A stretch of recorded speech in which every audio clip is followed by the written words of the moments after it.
A local environmental advocacy group is suing a local toll road authority over a major transit project planned for South Austin. The Save Our Springs Alliance claims it's being denied public records tied to the MoPac South project.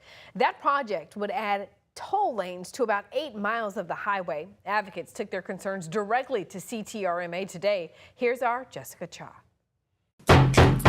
At Wednesday's Central Texas Regional Mobility Authority Board meeting, good morning, everybody. The public had comments to make about the MoPac South project.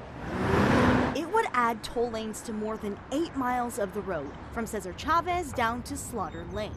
And while some say it's necessary to deal with traffic, and that we fully support the expansion of MoPac, the improvements to the express lane system, others came with concerns. Environmental impacts can last forever. And it almost seems like bald-faced lies to say that these plan doesn't put the aquifer at risk. Recognize these significant impacts that this will have on Austin, on Travis County, on our environment. It's opinions like these that the Mobility Authority is now being sued over. As you know, we filed suit yesterday under the Texas Public Information Act. Bill Bunch is executive director of Save Our Springs, an environmental advocacy group that's been starkly against the MoPac South project. He says the toll expansion would affect Zilker Park, Lady Bird Lake, Austin High School, and the Greenbelt.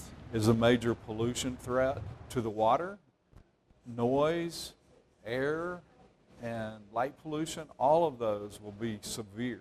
In March, the CTRMA released a draft environmental assessment to show how construction would impact public spaces, and they've been collecting public comments online. Bunch says they filed a public information request to see what people have said so far. They refused to give it to us. They're trying to argue to the Texas Attorney General's office that public comments filed by the public and the official public comment process are not public information. In response to the Save Our Springs lawsuit, a CTRMA spokesperson told KVUE that the agency doesn't comment on pending litigation. But in response to previous concerns about not releasing project feedback so far, the agency said it will review and respond to feedback once the public comment period ends on May 3rd. And other than reducing profanity and personal information, all comments are published as submitted.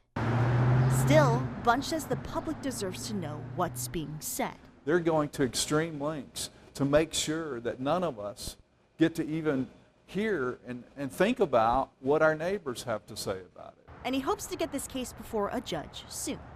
In Austin, Jessica Cha, KVUE News.